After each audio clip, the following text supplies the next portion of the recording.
7 अक्टूबर 2023 सुबह के लगभग 6:30 के आसपास हमास ने 5000 से भी ज़्यादा रॉकेट्स गाजा स्ट्रिप से इसराइल पर फायर किए। इसराइल के मुताबिक इनकी आयरन डोम टेक्नोलॉजी की वजह से चंद एक रॉकेट्स को छोड़कर बाकी सभी तो ऊपर हवा में ही डिस्ट्रॉय हो गए, लेकिन फिर भी इसराइल को इससे काफ़ी डैमेज पहुंचा। ये अटैक हमास ने इसराइल की तरफ से लगातार चल रहे जुल्म, फ़लस्तीन पर कब्जे, गाजा पर ब्लॉकेड और अल-अक्सा मस्जिद पर अलाइज्ड थ्रेट्स के रिस्पॉन्स में किया, जिसके बाद शुरू हुई हमास इसराइल वॉर, जो आज तक भी जारी है। आज इस जंग को 9 महीने गुजर चुके हैं। ऑलमोस्ट 50,000 से भी ज़्यादा फ़लस्तीनीज़ मारे जा चुके हैं। इंफ्रास्ट्रक्चर पूरी तरह से तबाह हो चुका है और 7 अक्टूबर के बाद से इसराइल ने हमास के 5 लीडर्स में से अब तक 4 को मरवा दिया है डिफरेंट अटैक्स में। 2 जनवरी 2024 को सालहा अल अरूड़ी को लेबनान में एयर स्ट्राइक करके शहीद किया गया। मारवान ईसा को 10 मार्च 2024 को गाजा स्ट्रिप में, 13 जुलाई 2024 को मोहम्मद दीव को गाजा में, और अभी रिसेंटली 31 जुलाई 2024 को इस्माइल हानिया को ईरान के शहर तेहरान में मिसाइल अटैक से असैसिनेट किया गया। याद रहे, ये कोई पहली वॉर नहीं है फ़लस्तीन और इसराइल के दरमियान। इससे पहले भी कई वॉर्स हो चुकी हैं जिनमें हज़ारों लोग मारे जाते हैं। लेकिन सवाल यहाँ पर ये उठता है कि आखिर क्यों? क्या रीज़न है कि इसराइल फ़लस्तीन के हिस्से की ज़मीन को भी अपने कब्जे में करता जा रहा है? जहाँ 1947 से पहले ये सारा हिस्सा सिर्फ फ़लस्तीन था, इसराइल का नामो निशान तक नहीं था, तो फिर कैसे इसराइल फ़लस्तीन के अंदर वजूद में आया? और ये गाजा स्ट्रिप और वेस्ट बैंक क्या है? और ये फ़लस्तीन और इसराइल की असल वॉर किस बात पर है? आइए जानते हैं ये सब कुछ आज की इस वीडियो में। लेकिन उससे पहले इसकी थोड़ी सी हिस्ट्री को समझना आपके लिए बहुत ज़रूरी है, क्योंकि इसके बगैर आपको ये पूरा मामला समझ में नहीं आएगा। तो बने रहिएगा। असल में इस पूरी कहानी की शुरुआत होती है आज से कई हज़ार साल पहले। कहा जाता है कि जीसस क्राइस्ट, जिसे क्रिश्चियंस अपना गॉड मानते हैं, एक जूइश फैमिली में बेथलहेम, जो आज का फ़लस्तीन है, वहाँ पैदा हुआ था। लेकिन बाद में जीसस क्राइस्ट ने जूइश के रिलीजन पर क्वेश्चंस उठाना शुरू कर दिए और एक नए रिलीजन क्रिश्चियनिटी की शुरुआत की।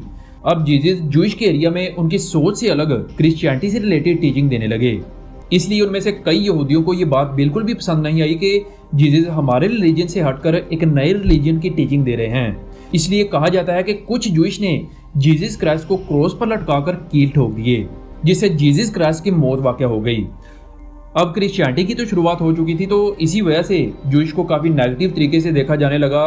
पूरी दुनिया में रहने वाले जूइश को क्रिश्चियंस की तरफ से काफ़ी हेट मिलने लगी। और बिल्कुल सेम यही रीज़न थी कि अडोल्फ हिटलर, जो खुद क्रिश्चियन था, ये भी जूइश से इतनी नफरत करता था। इसलिए वर्ल्ड वॉर 2 के दौरान हिटलर ने 60 लाख से भी ज़्यादा जूइश को मरवा दिया था। खैर, लेट 1800 में पूरी दुनिया में रहने वाले यहूदी इस हेट से तंग आकर कहने लगे कि अगर हमें जिंदा रहना है, सर्वाइव करना है, तो हमें अपनी एक अलग ज़मीन चाहिए होगी, अपना एक अलग कंट्री बनाना होगा। इस वक्त तक दुनिया के आधे से ज़्यादा यहूदी रशियन एम्पायर में रहते थे। फिर 1880 की दहाई के शुरू में लीगल रिप्रेशन के बाद 20 लाख जूइश रशियन एम्पायर छोड़कर दुनिया के मुख्तलिफ कंट्रीज़ में जाने लगे।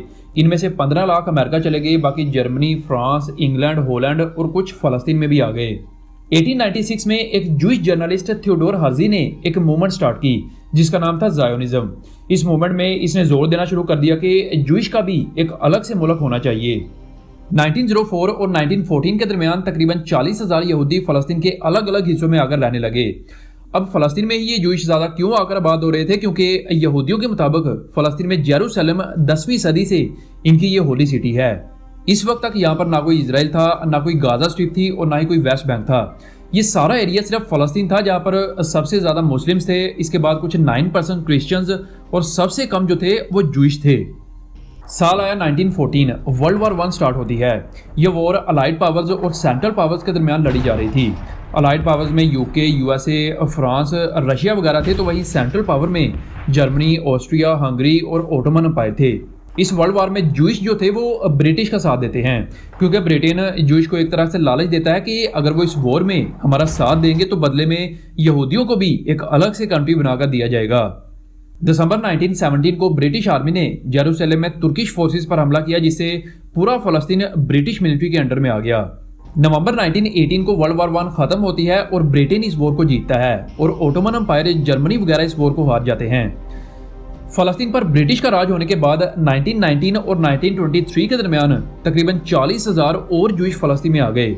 और इसी दौरान जर्मनी में अडोल्फ हिटलर पावर में आता है, जो पहले ही जूइश से बेहद नफरत करता था। इसके पावर में आते ही लाखों की तादाद में यहूदियों को मारा जाता है। जिसकी वजह से जूइश यूरोप छोड़कर फलस्तीन भागने लगते हैं, क्योंकि फलस्तीन ही इनके लिए सबसे सेफ जगह थी। 1924 से 1926 के दरमियान पोलैंड से 30,000 जूइश फलस्तीन आए।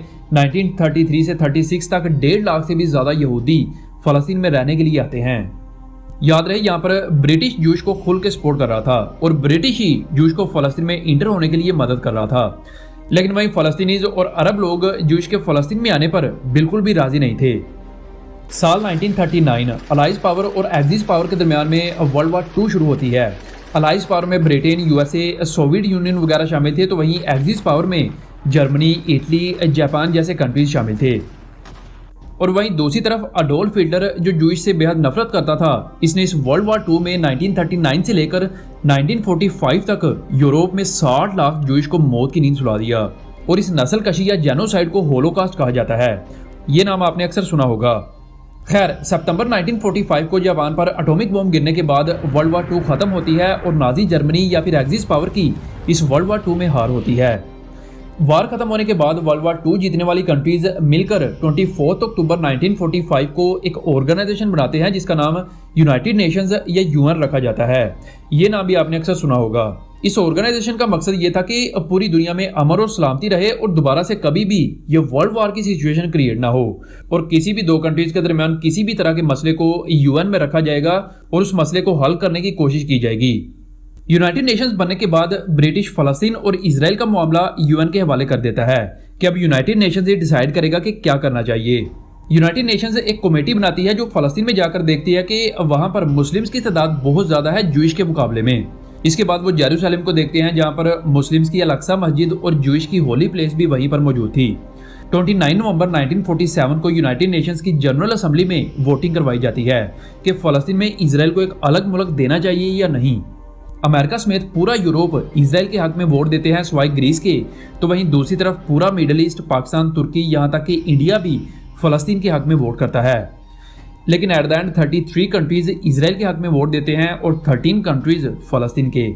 इसके बाद यूएन ने फलस्तीन में एक पार्टीशन प्लान बनाया कि कौन सा हिस्सा फलस्तीन को दिया जाएगा और कौन सा इसराइल को। 1947 के इस पार्टीशन प्लान में ये वाला हिस्सा फलस्तीन को दिया गया और ये वाला इसराइल को, और दरमियान में जेरूसलम वाला हिस्सा यूनाइटेड नेशंस ने अपने पास रखा। ये दोनों में से किसी को भी नहीं दिया।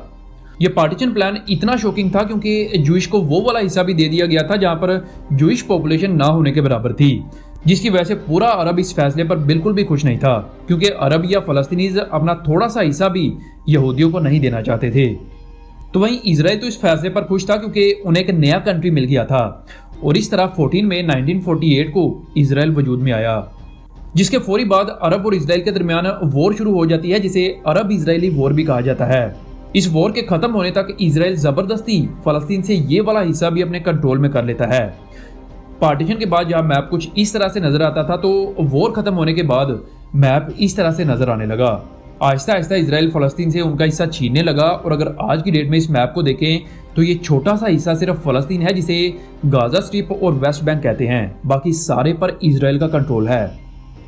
याद रहे, पाकिस्तान समेत बहुत से मुस्लिम कंट्रीज इसराइल को एक कंट्री कंसीडर नहीं करते, और इसी वजह से पाकिस्तानी पासपोर्ट पर यह क्लियरली लिखा हुआ है कि ये पासपोर्ट इसराइल के अलावा दुनिया के किसी भी कंट्री के लिए वैलिड है।